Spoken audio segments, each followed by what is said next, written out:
Subscribe the Apna Village Academy channel, press the bell icon, select the all and get all notification daily. Hello everyone, I hope आप सभी स्वस्थ एवं सुरक्षित होंगे.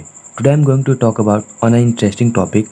So why we are not able to recognize or remember any topics or anything for long time. यानी किसी भी topic किसी भी प्रश्न को हम लंबे समयों तक याद क्यों नहीं रख पाते. यानी आज हम कोई चीज़ पढ़े, हमें कल तक याद रहा, लेकिन अगले दिन ही हम उसको भूल जाते हैं. What is the main reason behind it.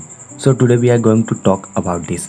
So start करते हैं. तो इसके बहुत से कारण हो सकते हैं जिसकी वजह से हम वो टॉपिक हम वो क्वेश्चंस को याद नहीं रख पाते हैं. सबसे फर्स्ट टॉपिक जो है हमारा उद्देश्य. जी हाँ, और मोटिव, कि हमारा वो क्वेश्चंस वो टॉपिक करने का क्या उद्देश्य है. यानी वो जो टॉपिक हम पढ़ रहे हैं उसे क्या हम सचमुच इंटरेस्टेड हैं उसमें, और हम उस क्वेश्चन या उस टॉपिक को सिर्फ इसलिए पढ़ रहे हैं कि वो एग्जाम्स में आने वाले हैं, हमारे इंटरेस्ट में नहीं. तो अगर आप ऐसे पढ़ते हो, लेकिन अब आप यहाँ पर क्या कर सकते हो, उस क्वेश्चन को तो छोड़ भी नहीं सकते क्योंकि वो एग्जाम्स में आने वाले हैं और आपका उसमें इंटरेस्ट भी नहीं है. तो सबसे पहले तो आपको उसमें इंटरेस्ट बिल्ड करना होगा, आपको रुचि उसमें बनानी होगी. इसके लिए सबसे पहले जो वैसे टीचर्स जिसको आपको प्रैक्टिकल तौर पे उसको पढ़ा सके, क्योंकि जो भी चीज़ हम प्रैक्टिकल पढ़ते हैं, प्रैक्टिकल देखते हैं अपने सामने घटित होते हुए, तो उन चीज़ों को हम ज़्यादा याद रख पाते हैं.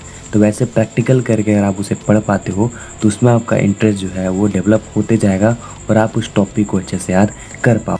दूसरा कारण ये हो सकता है कि आप अपने क्लास में टीचर्स की बातों को ध्यान से नहीं सुन पा रहे हो. जी हाँ, जो टीचर्स आपको समझा रहे हैं, जो भी टॉपिक है, जो भी क्वेश्चन, अगर आपका ध्यान सिर्फ इधर उधर है, उनकी बातों पे नहीं, तो आप उस टॉपिक को याद नहीं रख पाइएगा. और मान लीजिए आप उसको उस समय याद रख पाते हो, लेकिन फिर सीधा उसको देखते नहीं कभी, तो वो तो और आपको याद नहीं रहेगा. So you have to need revise more and more practice. Okay, तो जितनी बार आप प्रैक्टिस करोगे, जितना उस चीज़ को रिवाइज करोगे, उतना ही आपका पकड़ उस टॉपिक पे, उस सब्जेक्ट पे, उस क्वेश्चंस पे मजबूत होगा और आप किसी भी टॉपिक्स को या किसी भी क्वेश्चंस को लंबे समय तक याद रख पाइए. और बाकी जो भी रीजन है, ये दो मुख्य रीजनों से इंटरकनेक्टेड, यानी इन्हीं से जुड़े हुए हैं, जिसको आप खुद महसूस कर सकते हो, देख सकते हो. पढ़ाई में जो है आप सीरियसली उसको ले नहीं रहे हो, उसे सिर्फ रट रहे हो, समझने का प्रयास नहीं कर रहे हो, तो उसका इंटरकनेक्टेड आपका रीजन हो सकता है. तो ये थी कुछ आपको सॉल्यूशंस जिसमें हमने देखा कि किसी भी टॉपिक्स को कैसे हम ज़्यादा समय तक याद रख सकते हैं. आई होप आप समझ पाए होंगे. तो मिलते हैं नेक्स्ट वीडियो में इसी तरह के कुछ और इंटरेस्टिंग एडवाइस, इंटरेस्टिंग टिप्स और इम्पॉर्टेंट टॉपिक के साथ. Till then be safe, be healthy.